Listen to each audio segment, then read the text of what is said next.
이 열왕기상 8장은 이제 성전 그 헌당식에 대해서 이야기하고 있습니다. 늘 그 다윗의 그 소망이었던 그 성전, 솔로몬이 멋있게 7년의 기간 동안 그 성전을 멋있게 웅장하게 짓고, 이제 거기 이제 성전을 하나님께 바치는 헌당식을 해야 되는데요. 이제 7월 달에 했다고 이렇게 성경은 이야기하고 있습니다. 7월 달에 절기에 다 모여서 했다고 그러는데, 7월 1일은 신년식이요. 이 사람들은 그 7월 달이 우리나라의 이제 정월 초하루예요. 그러니까 7월 1일은 신년식이고 10일은 속죄일이고, 또 그때 초막절도 있습니다. 언제 모였는지는 정확하지 않지만, 중요한 건 뭐냐면 성전 완공은 언제 되냐면 6장 38절을 보면 8째 달에 됐다라고 되어 있습니다. 근데 헌당식은 7째 달에 했죠. 한 달 먼저 한 걸까요? 완공되기 전에? 그건 아니죠. 어떻게 한 겁니까? 11개월, 완공되고 11개월 뒤에 이제 헌당식을 한 거예요. 이해되십니까? 오늘날로 얘기하면 예배당을 지어놓고 11개월을 끌다가 이제 헌당 예배를 드린 것이죠. 왜 그랬을까? 이 신년에 맞춰서 새롭게 출발하는 의미로, 하나님 우리 새롭게 한번 잘 섬기며 살아보겠습니다 하는 의미로 신년을 기다린 것이다. 그러니까 우리로 얘기하면 성전이 짓다 보니까 2월 달에 완공이 된 거예요. 2월 달에 완공이 됐으니까 11개월을 기다려서 내년 1월에 우리가 헌당식을 해야겠다. 11개월을 기다렸다는 의미가 될 수도 있고요.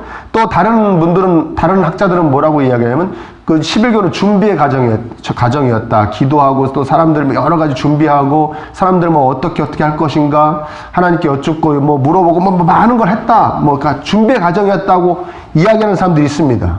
정확히 왜 그렇게 했는지, 11개월이나 있다가 헌당식을 했는지는 모르지만 아무튼 정성을 다했다는 것만은 알 수가 있는 것이죠. 이해되십니까?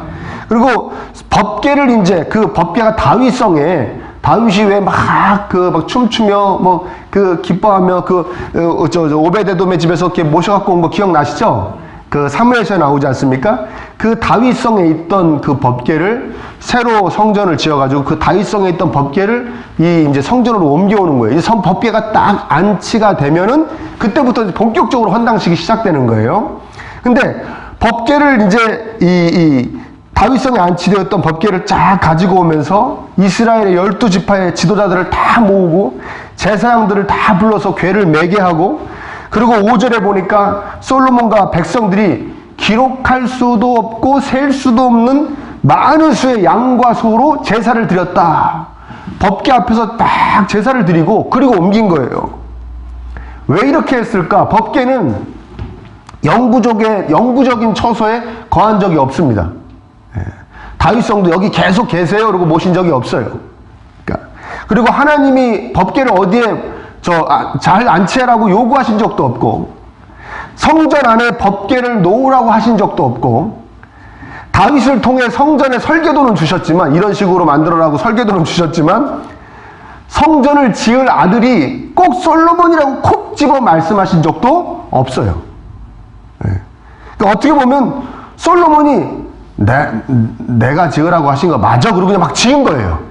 어떻게 보면 솔로몬이 짓는 게 맞았죠. 나중에 결과적으로 보면 맞았지만, 그러니까 솔로몬은 그런 마음이 있는 거예요. 이 법궤를 일로 옮기는 것을 다윗성에서, 아버지가 지은 그 성에서 이 성전으로 옮기는 것을 하나님이 기뻐하실까? 이것도 확신이 없고, 그 다음에 이 성전을, 내가 성전 지은 걸 마음에 들어 하시나? 성전의 이 법궤를 성전에 안치하는 걸 마음에 들어 하실까? 막 이런 불안감이 있었던 것이죠. 그러니까 일찍이 다윗도 왜 첫 번째 그 법궤를 옮기다가 막 그 법궤를 지키던 그 우사가 막 죽고 막 그런 일이 있었지 않습니까? 그러니까 솔로몬도 그걸 아는 거예요. 그러니까 참으로 두렵고 떨리는 마음으로 이 조심스럽게 법궤를 운반하면서 그냥 그 앞에서 그 많은 소와 양의 막 피를 철철철 흘리고 막 불로 태우고 막 그러면 제사를 드린 거예요. 무슨 의미입니까? 혹시 마음에 안 드시더라도 용서해 주세요라는 개념이겠죠. 이해되십니까? 그러니까 막 정성을 다했다는 것을 알 수 있습니다. 그러니까 이 헌당식은 정성과 정성이 막 쌓여서 헌당식을 하게 되는 거예요. 그래서 법궤를 이제 글로 옮깁니다. 막 경외하는 마음으로 옮겼는데 다행히도 10절에 보니까 이 보이지 않는 구름의 가득함으로, 구름이 쫙 꼈다는 건 하나님의 임재를 상징하는 것이거든요. 그러니까 하나님이 내가 너희와 함께 하신다라는 것을 보여주신 거예요. 그러니까 이 성전도 기뻐하시고 성전으로 법궤를 옮긴 것도 기뻐하셨다는 것을 이게 증명해 주십니다. 그러니까 성공한 것이죠. 이해되세요? 최대한 설명이 나오고요. 법궤를 이렇게 옮길 때 이렇게 쓰는, 법궤는 자체에 손을 못 대기 때문에 이게 낀 큰 나무봉 2개로 끼워서 그 봉을 드는 겁니다. 법궤에 손을 대는 것이 아니기 때문에 그 봉은 끼워져 있는 채로 그대로 보관하는 그것에 대한 설명이 7절, 8절에 나오고요. 근데 특이한 표현이 하나 나옵니다. 그것은 뭐냐? 법궤를 성전 지성소에, 성전 안에 가장 지극히 거룩한 곳에 두 그룹 사이에 두었다는데, 그룹은 뭐냐면 천사를 얘기하는, 날개를 이렇게 쫙 펴고 아주 크게, 다음에 이제 설명하겠지만 거기다 막 화려하게 금을 입혀가지고 양쪽으로 두 천사의 모형을 이렇게 만든 거예요. 그 가운데에다 법궤를 딱 놓는 겁니다. 그 법궤를. 자, 법궤를 그 두 그룹 사이에 두었는데 9절에 보니까 뭐라고 얘기합니까? 9절 함께 읽어볼까요? 시작. 그 궤 안에는 두 돌판 외에 아무것도 없으니 이것은 이스라엘 자손이 맹당에서 나온 후 여호와께서 저희와 언약을 맺으실 때 모세가 올림에서 바다에 넣은 것이다. 그렇죠. 그 법궤 안에는 두 돌판 외에는 아무것도 없었다고 얘기해요.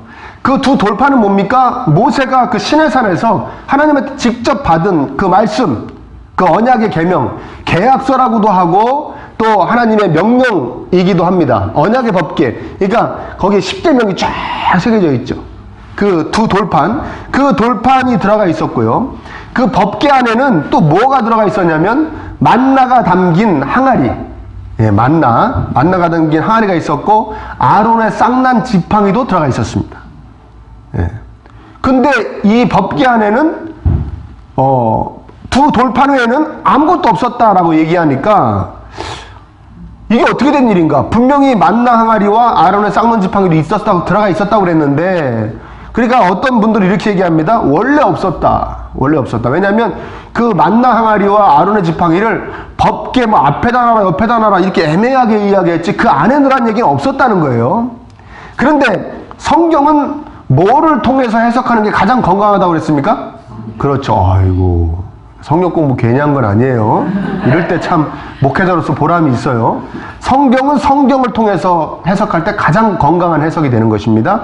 히브리서 9장 4절에 보면 제가 읽어드릴게요. 이제 히브리서는 신약 성경 아닙니까? 금 향로와 사면을 금으로 싼 언약궤가 있고 그 안에 이 법궤를 언약궤라고 그러죠. 언약궤가 있고 그 안에 만나를 담은 금 항아리와 아론의 쌍난 지팡이와 언약의 돌판들이 있고 라고 얘기했습니다. 신약의 성경이. 그러니까 원래 있었다는 것이 확실한 거예요. 그럼 이것들이 어디로 갔나? 만나의 항아리와 아론의 쌍난 지팡이는 어디로 갔나? 왜 없는가? 전에 우리 사무엘서 기억나십니까? 블레셋에 전쟁할 때 블레셋한테 자꾸 지니까 이 제사장들이 홈리아 비나스가 그 법궤를 가지고 나갔죠. 전쟁터에.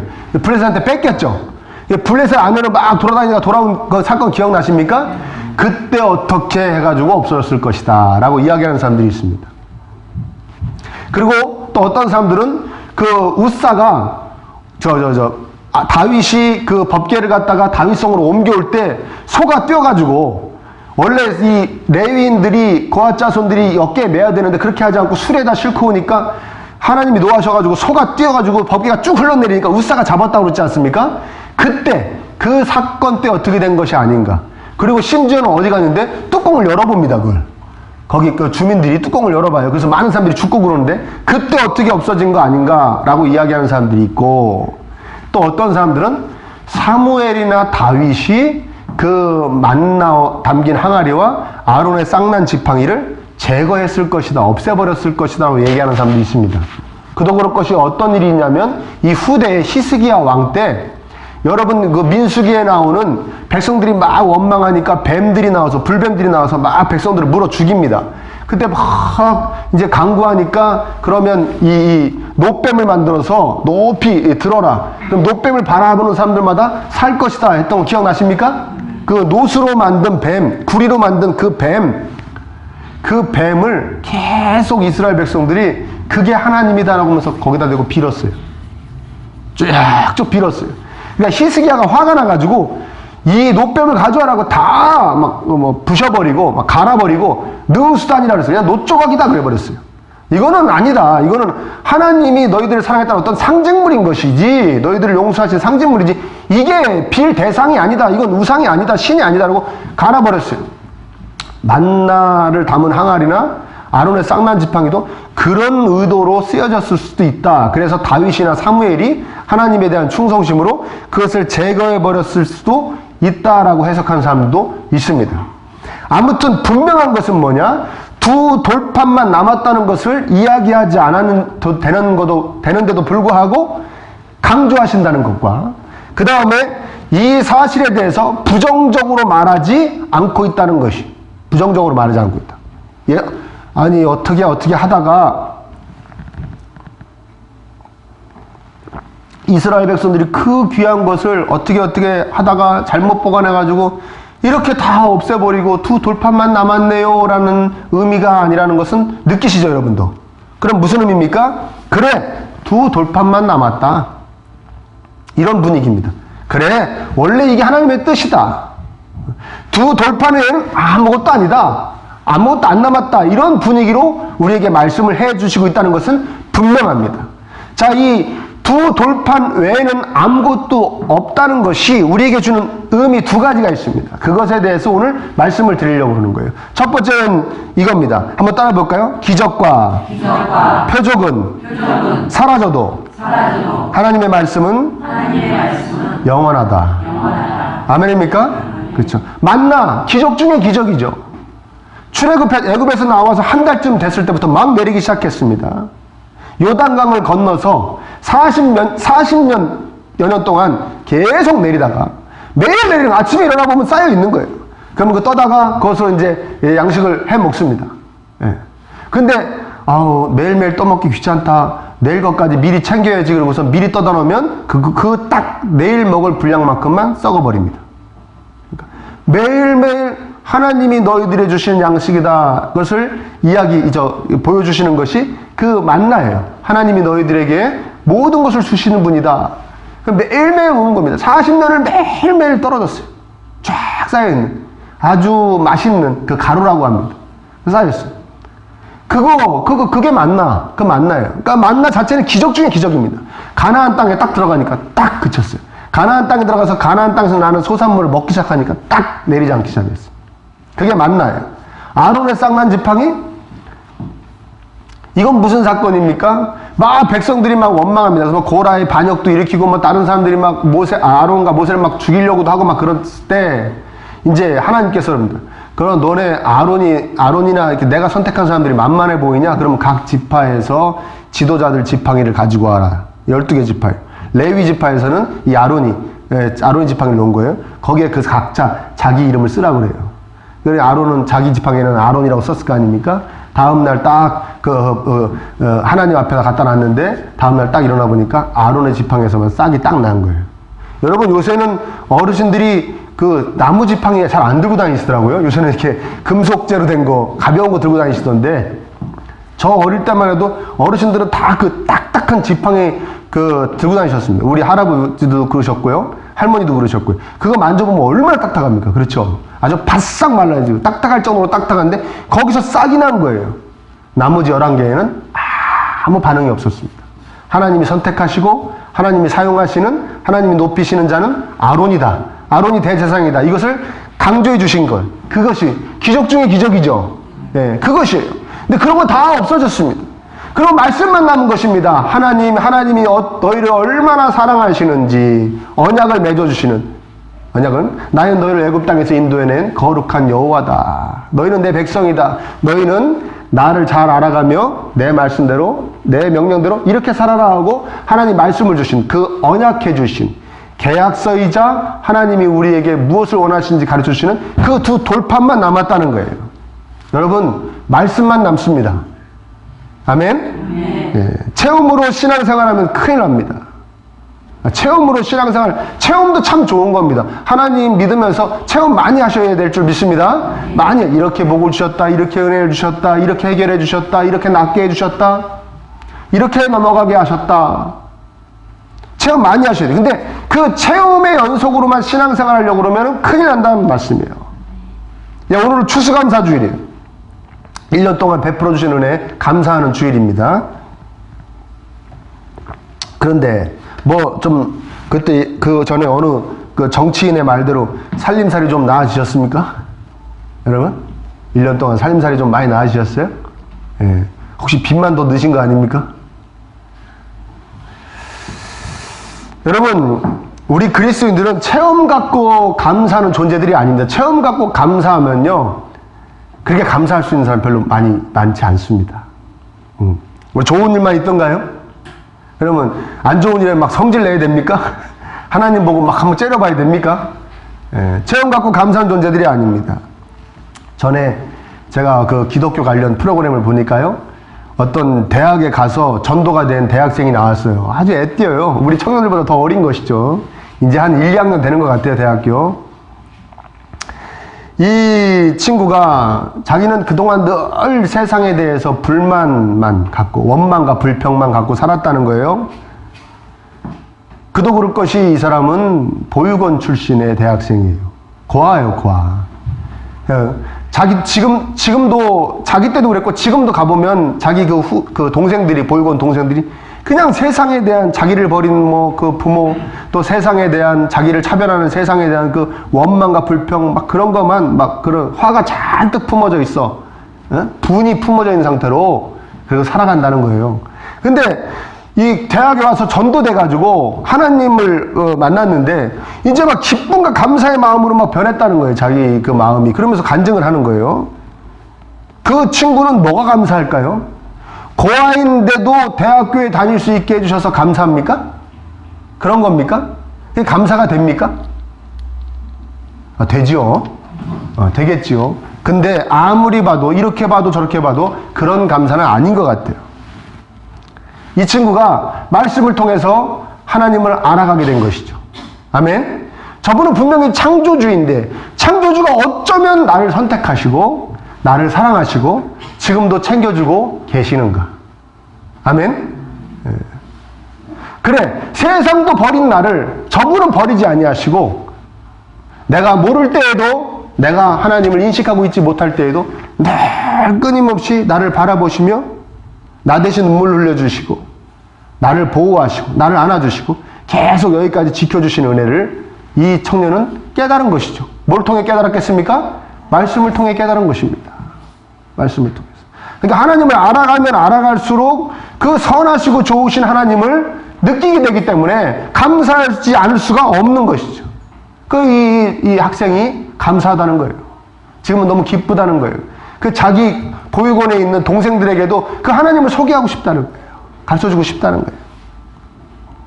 오늘 입교하고 세례 받으시는 분이 있습니다. 입교하고 세례 받으시는 분이 있는데, 여러분 두 분 평생 잊지 마십시오. 그리고 함께하는 여러 성도님들도 평생 잊지 마십시오. 체험으로 신앙생활 하려고 그러면 망합니다. 아멘? 네. 말씀만이 우리를 복되게 합니다. 그러니까 말씀 읽고 말씀 듣고 말씀을 실천하는 삶으로, 말씀으로 은혜 받고 말씀 붙잡고 살아가고 말씀 때문에 감사하고 말씀으로 하나님 가까이 가서 하나님 여러분들에게 얼마나 좋으신 분인지를 늘 깨달아가는 현재 진행형의 은혜를 받으시기를 축원합니다. 이 체험으로만 신앙생활하는 분들의 특징은 뭐냐? 맨날 옛날 얘기만 합니다. 옛날에 자녀들 모아놓고 친구들 모아놓고 옛날에 내가 어떻게 했다 저렇게 했다, 옛날에 내가 끝내줬다, 그때는 막 은혜가 막 충만해가지고 막 사람만 턱 봐도 속이 그냥 확 읽혀지고 턱 봐도 몸이 어디가 아픈지가 확 보이고,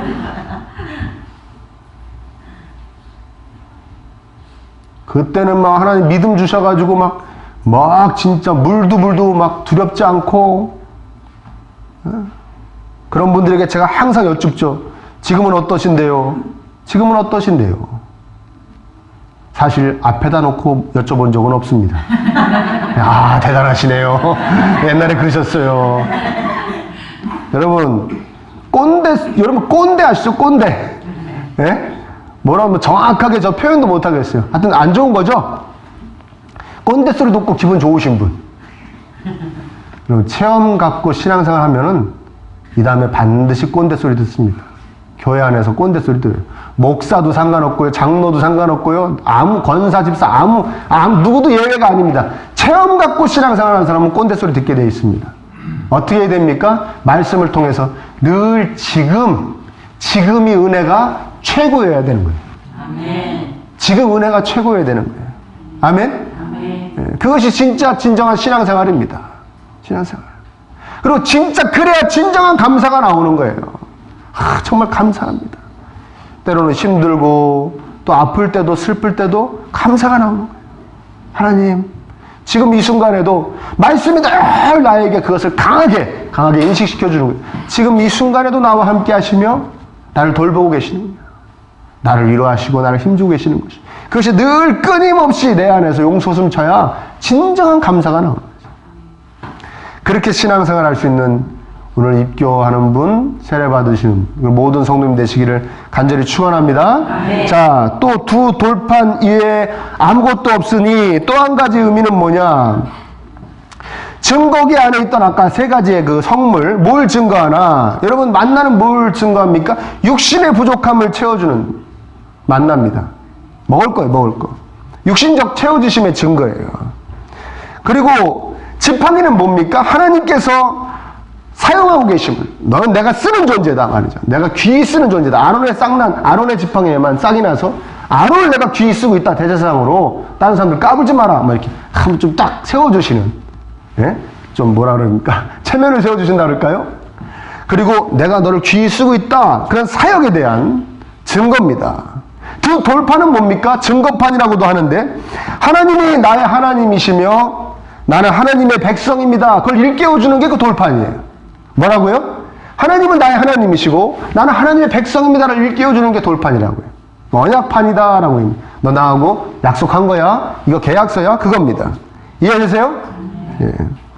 엄청난 돌과 또 고급 목재 백향목 또 금을 막 갖다 붓듯이 막 부어가지고 지은 것이 이 성전입니다. 수많은 사람들의 땀이 들어갔고 사실 이 돌공사를 하면서 이 돌로 이걸 지으면서 사람 안 다쳤겠습니까? 안 죽었겠습니까? 수많은 피도 이 안에 이 공사에 담겨 있을 수 있습니다. 11개월이나 완공되고도 11개월이나 공을 들여서 헌당식을 합니다. 많은 사람들이 막 다 모든 지파의 지도자들이 왔고 제사장들이 왔고 그 많은 셀 수도 기록할 수도 없는 재물을 바치고 막 그렇습니다. 근데 정말 중요한 것은 뭡니까?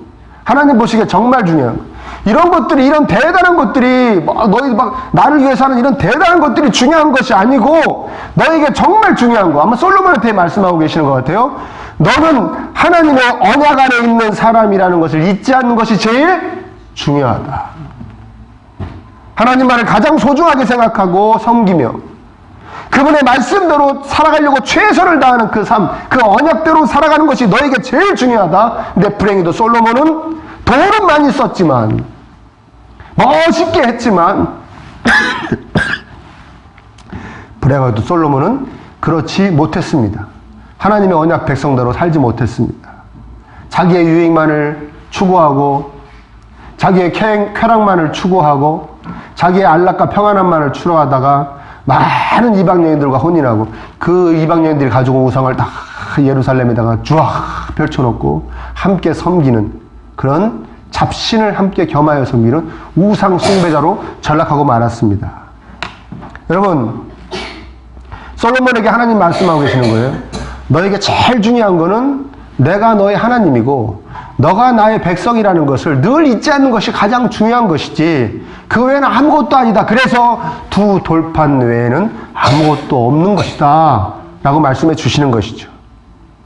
여러분, 우리 그리스도인들이 언약 안에 있음에 그 대한 증거가 뭡니까? 하나님이 함께 하심의 증거가 뭡니까? 바로 예수 그리스도께서 우리를 위하여 대속의 피를 흘려주신 십자가인 줄 믿습니다. 그것이 우리가 하나님의 자녀인 증거죠. 당신은 하나님의 자녀란 증거가 뭡니까? 우리 예수 그리스도입니다. 나를 위하여 대신 피 흘려주신 예수 그리스도의 십자가입니다. 그것이 너에게 진정 있어야 될 것이라는 것, 증거라는 겁니다. 증거라는 것. 내가 하나님의 자녀임의 증거가 무엇입니까? 여러분이 하나님의 자녀임의 증거가 무엇입니까? 한번 생각해 보십시오. 하나님 믿어가지고 많은 물질적 복을 받았습니까? 그게 증거입니까? 하나님 믿어서 막 서로 미워하고 싸우던 가정이었는데, 뭐 조금만 있으면 이혼할 것 같은 가정이었는데, 다 뿔뿔이 헤어질 것 같은 가정이었는데, 다 같이 모여서 착하게 삽니까? 선하게 막 같이 사랑하며 삽니까? 그게 증거입니까? 응? 아니면 굉장히 나쁜 사람이었는데 선해졌습니까? 많이 착해졌습니까? 응? 아니면 세상적으로 명예가 막 높아졌습니까? 지위가 높아졌습니까? 때로는 교회를 위해 많은 일을 하고 계십니까? 여러분, 하나님을 위해 많은 일을 하고 계십니까? 뭐 물질을 드리든 몸으로 헌신을 하든 많은 걸 하고 계십니까? 하나님께 가장 강하게 쓰임받는 것 같은 삶? 그것이 여러분들의 증거입니까? 그거는 증거가 되지 못하는 겁니다. 그건 증거가 아닙니다. 우리가 하나님의 자녀인 증거는 내 안에 예수 그리스도의 은혜가 있는 것입니다. 십자가에 대한 은혜와 감격이 있어야 되는 것입니다. 그것이 하나님의 자녀임의 증거예요. 그리고 내 안에 담겨져 있는 그 십자가가 소중히 생각하고 있는 그 가치대로, 그 가치들을 꼭 붙잡고 열심히 살아가는 겁니다. 섬기고 인내하고 양보하고 희생하고, 그게 십자가에 담겨있는 정신이에요. 그 정신대로 살아가는 것, 그것이 바로 하나님의 자녀인 증거인 것이죠. 근데 우리는 자꾸만 다른 것으로 내가 하나님의 자녀임을 증거하고 싶어지는 거예요. 자꾸만 그렇게 됩니다. 자꾸만. 응? 내가 이제, 신앙생활 그 어릴 때부터 해가지고, 이제 내가 이 큰 교회 장로가 됐으니, 내가 하나님 믿는 거 맞지 뭐. 누가 뭐라 그러겠어? 자꾸 이렇게 되고 싶어지는 거예요. 내가 큰 교회의 목사가 됐으니, 내가 하나님의 자녀인 목사가 맞지 뭐. 이렇게 하고 싶어지는 거예요. 저도 그러고 싶어질까요? 안 그럴까요? 자꾸만. 응? 내가, 나 정도 공부하고, 나 정도 부모 복 못 받은 사람이 이 정도 재물 모았으면 하나님이 함께 하신 증거 아니야? 자꾸 이런 걸로 가고 싶어 하는 거예요. 내가 정말 죽을 병에 걸렸었는데, 하나님 믿어 싹 나왔어. 너 얼마나 건강해. 이런 걸로 증거하고 싶어. 자꾸 인간은 그런 걸로 증거하고 싶어지는 거예요. 솔로몬도 그렇게 증거하고 싶었던 거예요. 그래서 뭘 증거예요? 성전을 그렇게 의리하게 증거해요. 하나님은 거기서 그 성전을 헌당하는, 하나님께 바치는 그 예식 가운데 분명히 말씀하십니다. 돌판 외에는 남은 게 없다. 돌판 외에 실질적으로 너한테 하나님의 자녀라는 증거가 아무것도 없다는 거예요. 내가 너에게 준 이 언약, 난 너의 하나님이고 넌 나의 백성이라는 이 언약 때문에 너는 뭐 세상적으로 뭐 아무 증거를 갖다 대도 하나님의 증거임이 밝혀질 수가 없다라는 것이죠. 아멘입니까? 아멘. 예. 여러분, 성전 예배 드리는 곳이에요. 성전 예배 드리는 곳이죠. 그쵸? 제사 드리는 거, 예배 드리는 것이죠. 신약 성경에 보면 로마서 같은 곳에서 뭐라고 말씀하자면, 우리는 그냥 삶이 다 예배래요. 삶 자체가 예배래요. 예배라는 건 뭡니까? 한번 따라합니다. 하나님께서 받으실 만한 하나님께서 기뻐하실 만한 그게 예배입니다. 예배. 지금 살짝 좋으신 분들은 회개하세요. 예배가 뭐라고요? 하나님께서 받으실 만한, 하나님께서 기뻐하실 만한. 우리 삶이 예배라니까, 우리 삶이 전부 다 예배라니까, 우리 삶이 하나님께서 받으실 만한, 하나님께서 기뻐하실 만한 삶이어야 된다는 것이죠. 그런데 그러기 위해서 내 안에 증거가 있어야 돼요. 증거가. 내 안에 증거가 있어야 하나님이 기뻐하세요. 제가 이렇게 얘기하는 거 아니에요. 성경이 계속 그렇게 얘기하고 있어요. 그래서 오늘도 얘기하는 거예요. 두 돌판 외에는 아무것도 없다. 너한테 진짜 있어야 되는 그것이다. 이 성전에 진짜 있어야 될 건 두 돌판이다. 너와의 언약되어졌다는, 내가 너를 구원했다는 그것이 이 안에 있어야 된다.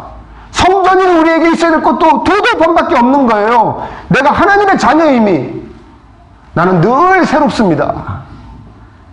나를 위해 피 흘리시고 나를 위해 살찌 끼셔서 나를 살려주셨습니다. 하나님 그거 늘 제 안에 있습니다. 저건 그거 붙잡고 살아갑니다. 그때 진정한 예배자가 되는 것이고 그때 진정 하나님을 기쁘시게 해드릴 수 있다는 것입니다. 아멘입니까? 하나님께서 이 다음에 물으실 때 네가 어떻게 살았는가? 전 무엇이 됐고요, 무엇을 했고요, 뭘 이루었고요, 하나님을 위해서 뭘 이런 거 대단한 거 해드렸습니다. 이런 게 중요한 게 아니라 피 흘려 살려주신 그 은혜를 늘 간직하며 그 은혜에 기뻐하고 감사하며 살았습니다. 그리고 저에게 지어주신 십자가 지고 그 십자가에 담겨있는 정신대로 늘 세상을 섬기고 용서하고 떠받들고 희생하면서 그렇게 힘껏 살았습니다. 이런 고백을 하실 수 있는 진정한 예배자들 되시기를 간절히 축원합니다. 오늘 입교하고 오늘 세례 받으신 분 특히 명심하십시오. 신앙생활 제일 중요한 건 내 안에 돌판이 있는 겁니다. 내가 하나님의 피 흘려주심으로 하나님의 자녀가 된 저 창조주께서 나의 아버지시다. 이 사실, 이 진리 늘 이 안에 붙잡고 사는 것, 그게 신앙생활의 제일 중요한 것입니다. 그거가 되지 않으면 다 필요 없는 겁니다. 두 돌판 외에 남은 것이 없으니. 잊지 않는 저와 여러분들 되시기를 간절히 축복합니다.